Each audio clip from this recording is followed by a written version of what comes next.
من الشيطان الرجيم بسم الله الرحمن الرحيم وقالوا لولا يأتينا بآية من ربه أولم تأتهم بينة ما في الصحف الأولى ولو أنا أهلكناهم بعذاب من قبله لقالوا ربنا لولا أرسلت إلينا رسولا فنتبع آياتك من قبل أن نذل ونخزى قل كل متربص فتربصوا فستعلمون من أصحاب الصراط السوي ومن اهتدى۔ محترم سامعین کرام، یہ سورہ طٰہٰ ہے۔ سورہ طٰہٰ سورہ نمبر 20 اور اس سورت کی سب سے آخری آیات آپ کے سامنے، آخری 3 آیات آپ کے سامنے تلاوت کی گئی۔ معزز سامعین کرام، یہ جو آخری 3 آیات ہے، اس میں اللہ تبارک و تعالیٰ نے مکہ والوں کے لیے، مکہ والوں کے مطالبات کا جواب بھی دیا ہے اور نصیحت آمیز باتیں بھی ان کو بتلائی ہیں۔ اگرچہ مکہ والوں کے سلسلے میں ان آیات کے اندر تذکرہ ہے، لیکن دراصل ان آیات کے اندر اور قرآن کریم کے ایک ایک آیات کے اندر اللہ تبارک و تعالیٰ نے تمام انسانوں کے لیے نصیحت اور ان کے لیے رہنمائی اللہ تبارک و تعالیٰ نے بیان فرمائی ہے۔ اللہ فرماتے ہیں وَقَالُوا لَوْلَا يَأْتِينَا بِآيَةٍ مِّن رَّبِّهِ، یہ مشرکین مکہ کہتے ہیں کہ یہ جو پیغمبر ہے یہ اپنے رب کی طرف سے اپنی نبوت کی صداقت پر کوئی دلیل، کوئی نشانی کیوں نہیں لاتے؟ یعنی جب اللہ تبارک و تعالیٰ نے ان کو نبی بنا کر کے بھیجا ہے تو ان کو اپنے رب کی طرف سے کوئی نشانی لانا چاہیے تاکہ وہ نشانی ان کے نبوت کی صداقت پر دلیل ہو۔ اللہ تبارک و تعالیٰ جواب میں فرماتے ہیں اولم تأتہم بینۃ ما فی الصحف الاولی، پچھلی کتابوں کی جو دلیل اور نشانی ہے اللہ تبارک و تعالیٰ نے ان کے اوپر نازل فرما دی ہے۔ اولم تأتہم بینۃ ما فی الصحف الاولی، یعنی ان کے پاس پچھلی کتابوں کی جو نشانیاں ہیں، پچھلی کتابوں کی جو دلیل ہیں، کیا ان کے پاس نہیں آئی؟ یعنی اللہ تبارک و تعالیٰ نے محمد صلی اللہ علیہ وسلم کی نبوت کی صداقت کے دلیل میں قرآن کریم کو نازل فرمایا، اور محمد صلی اللہ علیہ وسلم کے بارے میں یہ مکہ والے خوب جانتے ہیں کہ اللہ کے رسول صلی اللہ علیہ وسلم نے کسی سے پڑھنا لکھنا نہیں سیکھا، آپ صلی اللہ علیہ وسلم ٹھیک سے پڑھنا لکھنا بھی نہیں جانتے ہیں، یہاں تک کہ کسی اہل کتاب سے ان کی ملاقات نہیں ہے اور انہوں نے پچھلی آسمانی کتاب کسی بھی اہل کتاب عالم سے پڑھا نہیں ہے۔ اس کے باوجود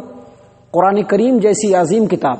جس کے اندر اللہ تبارک و تعالیٰ نے پچھلے لوگوں کے حالات بالکل اسی طرح سے بیان فرمائے ہیں جس طرح سے پچھلی کتابوں کے اندر ہے، اور یہ جو قرآن کریم ہے اس میں اللہ تبارک و تعالیٰ نے پچھلی کتابوں کے باتوں کی تصدیق فرمائی ہے، اور پچھلی کتابوں کے اندر جھوٹ اور بہتان کے طور پر جن لوگوں نے ان کتابوں کے اندر جو باتیں شامل کی ہے قرآن کریم ان تمام باتوں کی نشاندہی بھی کرتا ہے۔ تو کیا یہ نشانی اور یہ دلیل کافی نہیں ہے؟ اس لیے اللہ فرماتے ہیں اولم تأتہم بینۃ ما فی الصحف الاولی، کیا ان کے پاس اللہ تبارک و تعالیٰ کی جو پچھلی کتابیں ہیں ان کی دلیل اور ان کی نشانیاں نہیں؟ اللہ تبارک و تعالیٰ نے اس پیغمبر پر نازل فرمایا، اور اس کے بعد اللہ فرماتے ہیں لو انا اہلکناہم بعذاب من قبلہ، اللہ تبارک و تعالیٰ اگر کسی عذاب کے ذریعے سے اس پیغمبر کے آنے سے پہلے ان مکہ والوں کو ہلاک فرما دیتا، اگر اللہ تبارک و تعالیٰ اس پیغمبر کے آنے سے پہلے کسی عذاب کے ذریعے سے ان مکہ والوں کو اللہ ہلاک فرما دیتا، لقالو، تو وہ کہہ سکتے تھے ربنا لولا ارسلت الینا رسولا فنتبع آیاتک من قبل ان نذل ونخزى، یعنی اس پیغمبر کے آنے سے پہلے اگر اللہ تبارک و تعالی کسی عذاب کے ذریعے سے مکہ والوں کو ہلاک کر دیتا تو یہ کہتے کہ اے اللہ پچھلے قوموں پر تو نے کتابیں نازل فرمائی اور ان کو ہدایت کا راستہ دکھایا، ان کے درمیان پیغمبر بھیجا، لیکن ہمارے ساتھ تو ایسا کچھ بھی نہیں ہوا، ہمارے پاس کوئی پیغمبر نہیں آیا اور کسی بھی کتاب کو تو نے ہمارے اوپر نازل نہیں فرمایا۔ وہ یہ کہہ سکتے تھے اگر تو ہمارے اوپر کتاب نازل فرماتا اور اگر تو ہمارے بیچ میں پیغمبر بھیجتا تو یقینی طور پر اس ذلت و رسوائی سے پہلے ہم ان کی پیروی کر لیتے، لیکن اس کے باوجود اللہ تبارک و تعالیٰ نے ان کے درمیان کتاب بھی نازل فرمائی، اور ایسی کتاب جو تمام کتابوں سے بڑھ کر کے ہے، اور ایسا رسول جو تمام رسولوں سے افضل ہے۔ لیکن اللہ فرماتے ہیں، اللہ تبارک و تعالیٰ کے فرمانے کا مقصد یہ ہے کہ ان تمام نشانیوں کے آنے کے بعد بھی ان لوگوں نے اللہ تبارک و تعالیٰ کی پیروی نہیں کی، اللہ کے پیغمبر کی تصدیق نہیں کی، اللہ نے جو کتاب نازل فرمائی اس کی پیروی نہیں کی، اس کے اوپر یقین نہیں رکھا، اس کو اپنی زندگی کے اندر لاگو نہیں کیا، یعنی مکہ والوں کا یہ حال ہے کہ جس طرح سے ان کے پاس اگر عذاب بھی آ جائے تو عذاب آنے سے پہلے تک وہ اللہ تبارک و تعالیٰ پر ایمان نہیں لائیں گے۔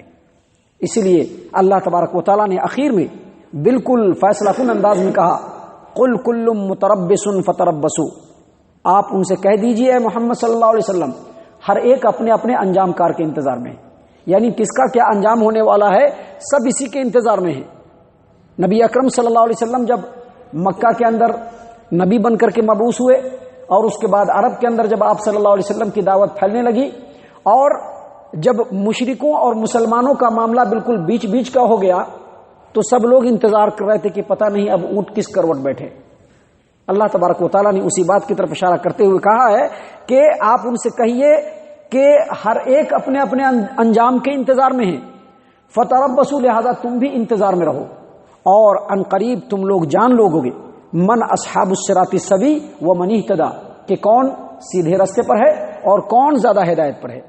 یعنی مکہ والے کو یہ کہا جا رہا ہے کہ تم جو نبی کی مخالفت کر رہے ہو، ان قریب تم کو معلوم ہو جائے گا کہ تم سیدھے راستے پر ہو، تم ہدایت پر ہو، یا یہ مسلمان جو نبی اکرم صلی اللہ علیہ وسلم کی پیروی کر رہے ہیں یہ ہدایت پر ہیں۔ دراصل انہی آیات کے ذریعے سے اللہ تبارک و تعالیٰ تمام لوگوں کو یہ بتلانا چاہ رہا ہے، کیونکہ جب نبی صلی اللہ علیہ وسلم نبی بن کر کے آئے تو لوگوں نے ایسا سوچا،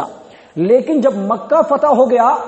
تو تمام کے تمام لوگ جان گئے کہ محمد صلی اللہ علیہ وسلم ہدایت پر ہیں اور ان کی دعوت ہدایت کی ہے، اور جو ان کی پیروی کر رہے ہیں وہ سیدھے راستے پر ہیں، لوگوں نے جان لیا۔ اور یہ بات اس بات کی دلیل ہے کہ قیامت تک جو گروہ محمد صلی اللہ علیہ وسلم کی ہدایت کی پیروی کرتا رہے گا، یقینی طور پر تمام دنیا والوں کے مقابلے میں سب سے زیادہ ہدایت پر وہ ہوں گے اور سب سے زیادہ سیدھے راستے پر چلنے والے وہ ہوں گے۔ یہ آیات تھی جو سورہ طٰہٰ کی آپ کے سامنے تلاوت کی گئی اور اس کا ترجمہ اور اس کی تفسیر پیش کی گئی۔ الحمدللہ سورہ طٰہٰ کی تفسیر مکمل ہو گئی۔ اب انشاءاللہ کل ترتیب کے ساتھ پیچھے سے سورہ مریم کی تلاوت، اس کا ترجمہ اور اس کی تفسیر ترتیب کے ساتھ آپ کی خدمت میں پیش کی جائیں گی۔ اللہ تبارک و تعالیٰ سے دعا ہے کہ اللہ تبارک و تعالیٰ ہم تمام کو قرآن کریم سننے، اس کے نصیحتوں کو اپنی زندگی کے اندر شامل کرنے اور اس پر غور و فکر اور تدبر کرنے کی توفیق عنایت فرمائے۔ ہم تمام کو ایمان والوں کے صف میں شامل فرمائے، جنت الفردوس میں جگہ عطا فرمائے۔ اے اللہ ہم تمام کو جہنم سے پناہ دے، اے مالک الملک ہم تمام کو جہنم سے پناہ دے، اے رب العالمین ہم تمام کو جہنم سے پناہ دے، آمین یا رب العالمین۔ وما علینا الا البلاغ المبین۔